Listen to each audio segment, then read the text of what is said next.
Good morning, students.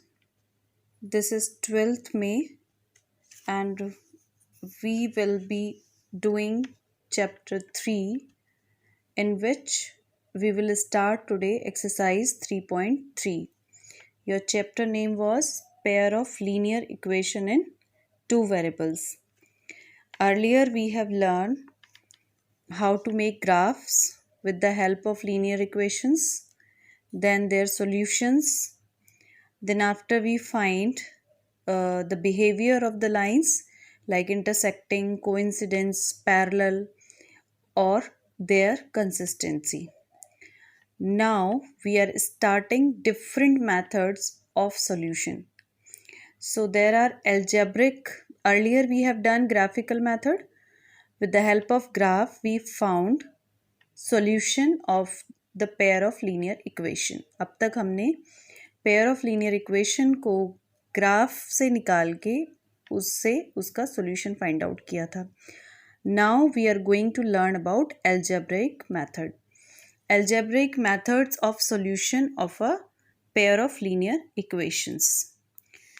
इसमें सबसे पहले आता है substitution method. There are 3 methods to solve a pair of linear equations. First is substitution method, second is elimination method, and third is cross multiplication method. Today we are going to do substitution method. How we will solve a pair of linear equation to find the solution with the help of substitution method. Substitution method से हम कैसे solve करते हैं? Our first step is,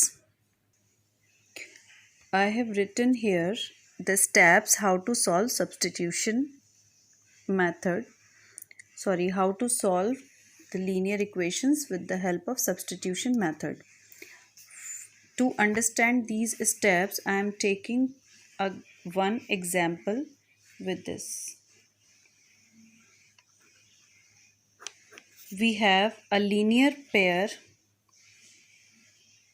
x plus 8y is equal to 19 and 2x plus 11y is equal to 28. We have this linear pair.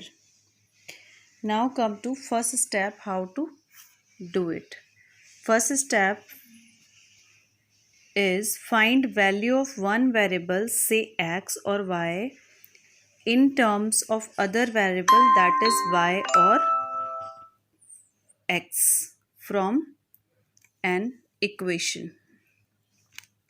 Okay, what is he saying? क्या कह रहे हैं ये यहाँ पर?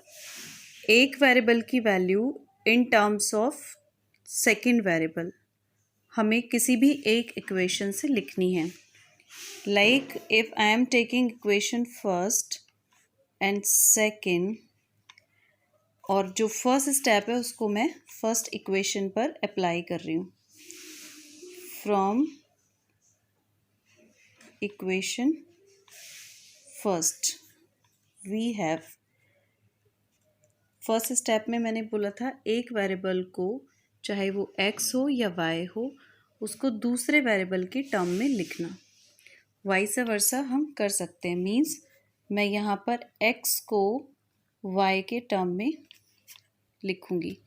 सो फर्स्ट इक्वेशन आपकी कह रही है x plus 8y is equal to 19, और मुझे x को y की टर्म्स में लिखना है. तो उसके लिए मेरी फोरमोस्ट ड्यूटी क्या है कि x को मैं लेफ्ट हैंड साइड पर रहने दूँ, बाकी जितने भी चीज़ें हैं वो राइट हैंड साइड पर आ जाएं with the suitable methods.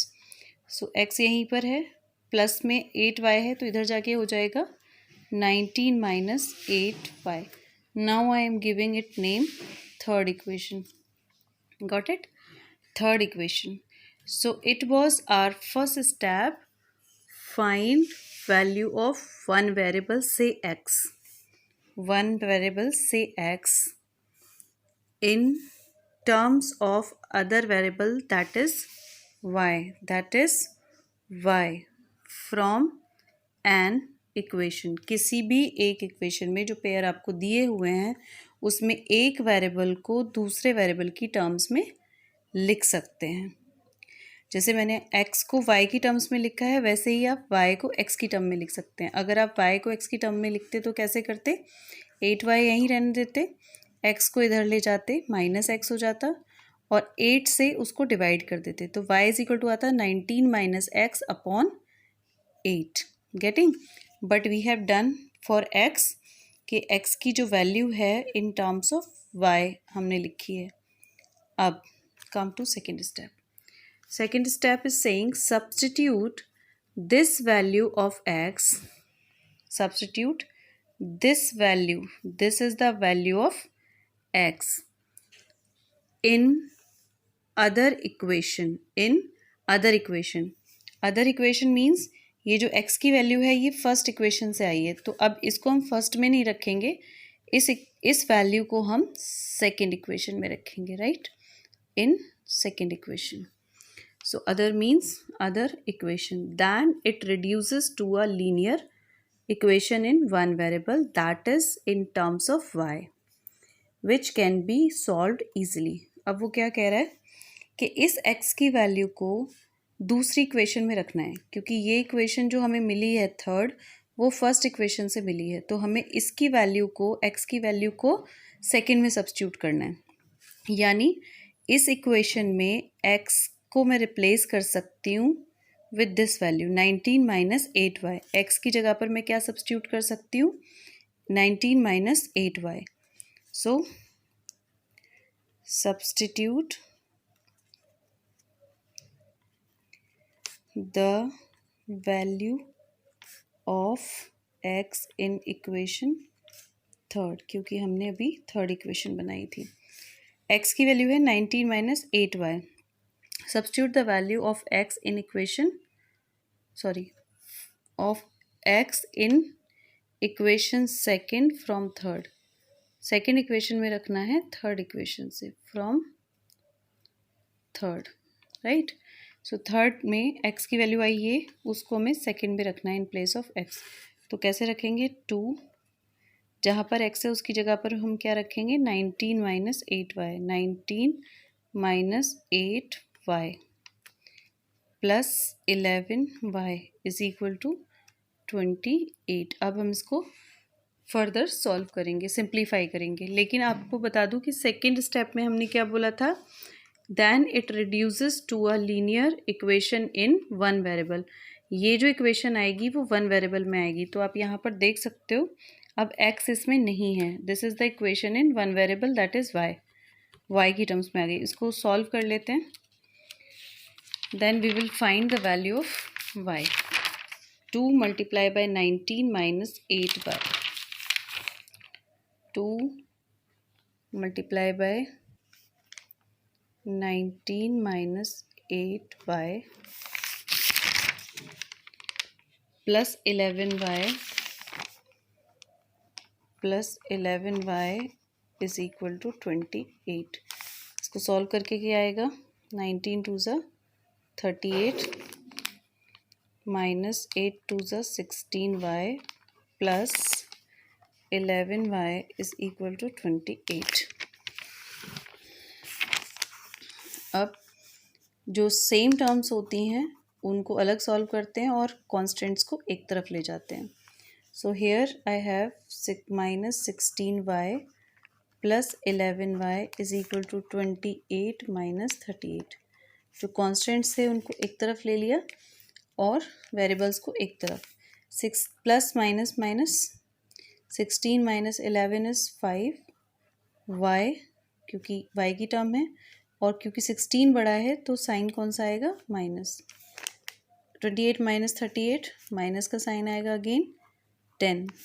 You must understand negative negative values cancel हो जाती हैं और we can write like this, y is equal to minus 10 upon minus 5, cancel 5 two ज़ा 10, so y is equal to 2। This is the value of y, this is the value of y. So our first and second steps are done. Now substitute this obtained value of y. अभी जो हमने पीछे y की value 2 निकाली है उस value को हम in the equation which is used to obtain the value of other variable in step 1, step 1 में जो एक वेरिएबल को दूसरे वेरिएबल की टर्म में रखा था उसमें अगर हम y की वैल्यू रखेंगे तो x की वैल्यू आ जाएगी। तो now substitute, because this third equation came from first only, क्योंकि थर्ड इक्वेशन कहाँ से आई है? फर्स्ट से। So right down substitute the value of y in equation 3 और थर्ड इक्वेशन थी x is equal to 19 minus 8y। This was our third equation. y की value रख देते हैं 19 minus 8 into 2, so 19 minus 8 two ज़ा 16, so answer is 3। Therefore x is equal to 3 and y is equal to 2. So this is the solution. This is the solution. So now you must understand. Now in the question he can ask for the verification also. So now we will do verification. Verification में हम क्या करते हैं कि जो value हमने निकाली है वो ठीक है या नहीं है, तो किसी भी एक इक्वेशन में हम सब्स्टिट्यूट करके देख सकते हैं एक्स और वाई की वैल्यू। उसके लिए कोई भी इक्वेशन जो भी आप ले रहे हो उसकी left hand side right hand side के इक्वल आनी चाहिए। I am taking second equation from equation second we have 2x plus 11y is equal to 28. See left hand side. अब आपके पास for x is equal to 3 और y is equal to 2 है। इसके लिए लेफ्ट हैंड साइड क्या होगी? 2, x की वैल्यू 3 प्लस 11 y की value 2 is equal to 3 two ज़ा 6, 11 टू ज़ा 22, this is 28 which is equal to right hand side. So hence verified. जो वैल्यूज़ आपकी आई हैं उन्हें अगर हम इक्वेशन में रख के देखते हैं और हम पाते हैं कि left hand side is equal to right hand side, so we can say that values are correct and this is verification of the given pair of linear equations.